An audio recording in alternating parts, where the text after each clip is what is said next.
வணக்கம். இன்று பதிவில் நான் பார்க்க போகிறது மார்கழி மாத வளர்பிறை பஞ்சமி. இன்று முடிவடையும் நாளில் வளர்பிறை பஞ்சமி வழிபாட்டை செய்ய இயலாதவர்கள் இந்த சக்தி வாய்ந்த ஒரு மந்திரத்தை மாலை 6 மணி அளவில் தீபத்தை பார்த்து சொல்லி தலையணை கடையில் இந்த பொருளை வைக்க தாங்கள் கேட்டது கிடைக்கும்.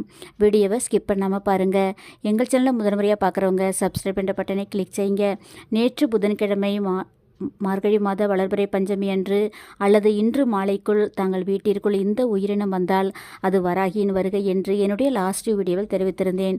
அதேபோல் எங்கள் வீட்டிற்கு காலை வெட்டுக்கிளி வந்தது.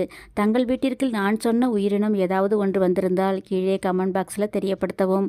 மாலை 6 மணியளவில் தீபம் ஏற்றிய பிறகு மனமுருக கண்களை மூடி வேண்டுதலை நினைத்து கொண்டு ஓம் ஸ்ரீம் க்ளீம் சௌம் வம் வராகியே நமக, ஓம் ஸ்ரீம் க்ளீம் சௌம் வம் வராகியே நமக என 5 அல்லது 9 அல்லது 11 முறை சொல்லிய பிறகு ஒரு தாமரை இலையை ஒரு தட்டின் மேல் வைத்து அதன் மேல் ஒரு கைப்பிடி கல்லுப்பை வைத்து அதன் மேல் அரை ஸ்பூன் மிளகாய்த்தூள் போட வேண்டும்.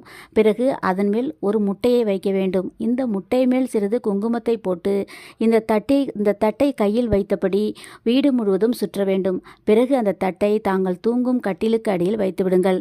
மறுநாள் இந்த தட்டில் உள்ள பொருளை ஓடும் தண்ணீரில் விட்டுவிடுங்கள். இதனால் தங்கள் வீட்டில் உள்ள திருஷ்டி எதிர்வினை அனைத்துமே நீரில் கரைந்துவிடும் தன்மை இதற்கு உண்டு. தேவர்கள் பார்க்கடலை கடைந்த பொழுது அந்த பார்க்கடலிலிருந்து அந்த மகாலட்சுமி தாயார் அவதரித்தது இந்த பஞ்சமி என்றுதான் என்பதால் தான் இந்த பஞ்சமி திதியில் செய்யும் பூஜைக்கு மகாலட்சுமி தாயாரின் பரிபூர்ண அருள் உண்டு.